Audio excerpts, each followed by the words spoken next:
Shalom, sahabat Tuhan Yesus. Seperti niat saya sebelumnya ketika mengawali menceritakan kisah para kudus Allah dalam vlog ini, bahwa saya akan menceritakan tentang kisah para santo dan santa yang jasadnya tetap utuh puluhan tahun kemudian ketika makam para kudus ini dibuka kembali untuk proses kanonisasi. Akan saya lanjutkan ya. Terdapat sekitar 250 tubuh santo dan santa yang masih utuh. Saya akan menceritakan kisah hidup 25 santo dan santa di antaranya. Nah, menyatakan bahwa mereka menjadi orang kudus Allah memerlukan proses yang panjang dan rumit, yang saya sebut sebelumnya sebagai proses kanonisasi. Butuh banyak sekali saksi, data dan prosedur yang panjang dan bertahun-tahun untuk mendapatkan pengakuan dari Gereja Katolik. Karena kita juga percaya bahwa Tuhan Allah menyatakan kebesarannya dengan mengizinkan tubuh para kudusnya tidak binasa, juga bukanlah hal yang main-main. Ingat Mazmur 16 ayat 10. Memang bahwa tubuh adalah fana, yang kekal adalah roh. Tapi terkadang Tuhan Allah melakukan mujizat untuk menunjukkan kuasanya bagi kita orang-orang yang percaya. Santa Veronica Giuliani, atau juga disebut Santa Veronica Giuliani, adalah seorang mistikus Italia terbesar abad ke-18. Mistikus adalah orang yang membersihkan batinnya agar memperoleh pengetahuan dan kenikmatan rohania. Mereka adalah orang-orang yang selalu berusaha untuk menghindari kenikmatan duniawi. Setiap tindakan dan pikiran mereka didasarkan kepada hati nurani. Santa Veronica terlahir di Mercatello di daerah Duchy of Urbino pada tanggal 27 Desember 1660.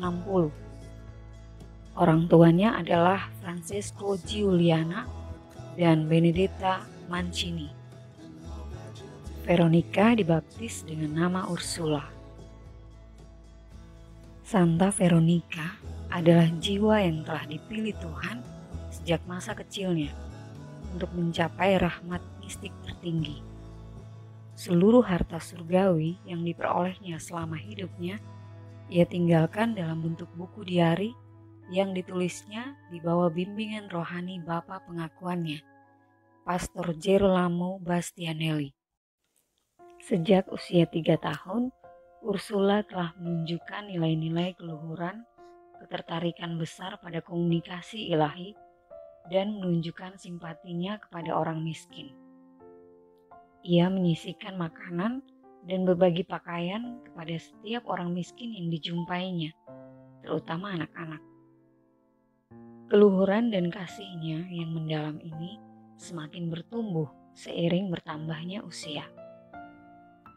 Ibu Ursula, Benedetta, adalah seorang wanita saleh yang suka menceritakan kisah para kudus Allah dan para martir kepada Ursula dan 4 saudaranya.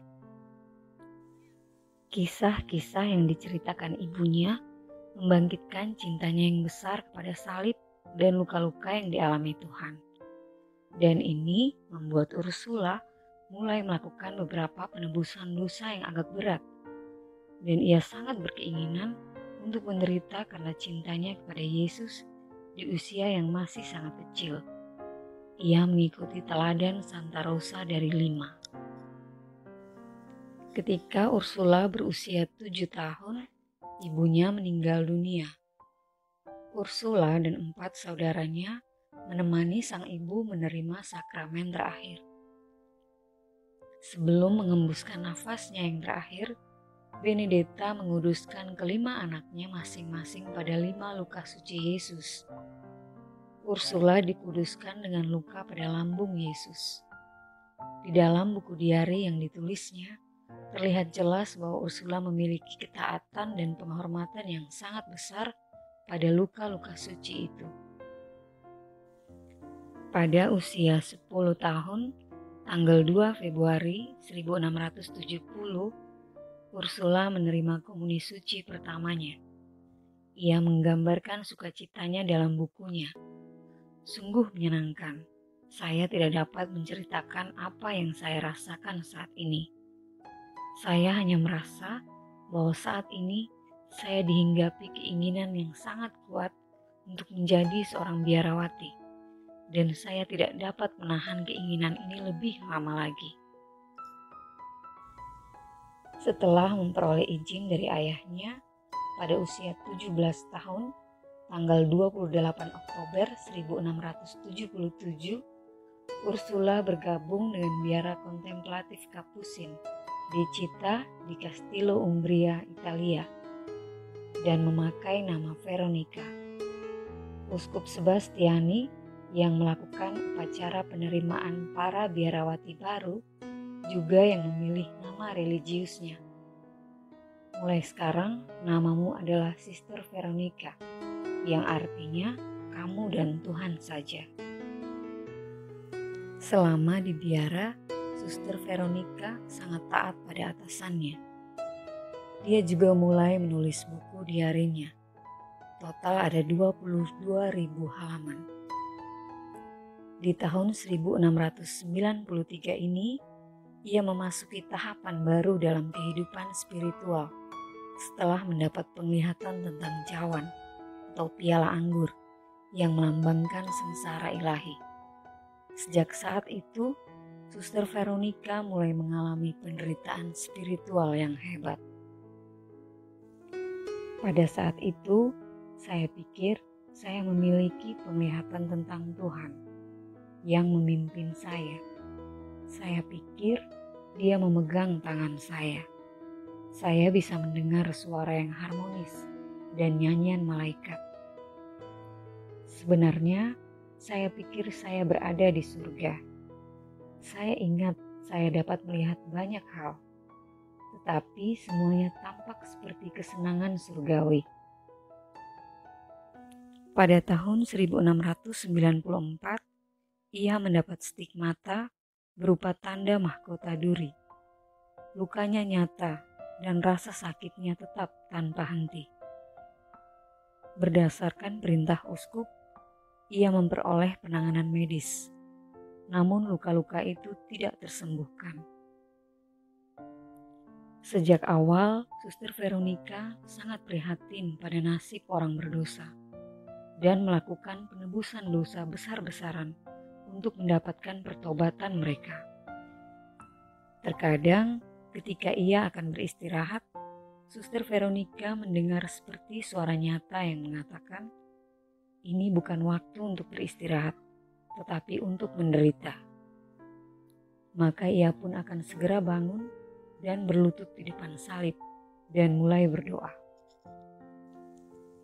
Suster Veronica memiliki penglihatan tentang jiwa-jiwa yang akan jatuh ke dalam dosa, dan ini membuatnya menderita dan meningkatkan penebusan dosa. Kerinduannya untuk menjadi perantara bagi Tuhan dan orang berdosa membuatnya sering melakukan doa dan puasa yang berat. Dia juga sering melakukan jalan salib pribadi dengan membawa salib yang berat mengelilingi taman di tengah segala macam cuaca yang buruk. Sama seperti yang dialami jiwa-jiwa lain yang dekat dengan Tuhan, Suster Veronica pun melewati banyak sekali gangguan dan godaan dari si jahat. Ia menyebutnya si penggoda. Semua gangguan itu ia rasakan sejak ia masuk biara, dan terutama yang terberat adalah selama ia menulis buku catatannya ini. Terkadang gangguan itu bahkan nyata dalam bentuk serangan fisik. Selama 15 tahun terakhir hidupnya, Suster Veronica sakit parah. Ia dikaruniai berbagai rahmat yang tidak dimiliki orang lain pada umumnya, seperti penglihatan-penglihatan dan kemampuan bernubuat. Di masa-masa terakhir hidupnya, ia menulis tentang rahmat yang diperolehnya dari Tuhan Yesus. Meski menjalani kehidupan mistis supernatural, Suster Veronica tetap menjalankan tugas kehidupan nyatanya. Suster Veronica menjadi pemimpin biara dan membimbing para novis Ordo Capucin di Italia. Ia menempatkan perawan Maria sebagai pusat dari seluruh hidupnya dan menyerahkan kunci biara itu kepada perawan Maria terberkati. Teman dalam biaranya, yaitu Suster Florida, yang kemudian menjadi Beata Florida, mengetahui dengan baik semua detail kehidupan Veronica. Santa Veronica meninggal dunia pada tanggal 9 Juli 1727 di Città de Castello karena sakit. Ia dibeatifikasi pada tanggal 17 Juni 1804 oleh Paus Pius VII dan ditetapkan menjadi orang kudus atau dikanonisasi pada tanggal 26 Mei 1839 oleh Paus Gregory XVI. Pesta perayaannya diperingati setiap tanggal 9 Juli. Santa Veronica sering digambarkan memakai mahkota duri dan memegang hati yang terbakar. Selama hidupnya, ia dedikasikan dirinya untuk berdoa, berpuasa, dan bermati raga bagi penebusan dan pertaubatan orang-orang berdosa. Sahabat Tuhan Yesus, bagi saya pribadi butuh pengorbanan dan penyangkalan diri untuk menjadi orang pilihan Tuhan. Namun satu hal yang saya imani, bahwa Tuhan tidak pernah salah mengenali orang-orang pilihannya. Ini tersirat dalam kisah yang ditulis oleh penginjil Yohanes di bab 1 ayat 45-51. Jika Tuhan telah memilih kita, tidak ada yang mustahil, seperti pengalaman hidup Santa Veronica Yuliani. Semoga kita semua memperoleh rahmat keselamatan dan pertobatan melalui doa kepada Santa Veronica Yuliani. Sampai bertemu di kisah yang berikutnya ya. Shalom, Tuhan Yesus memberkati.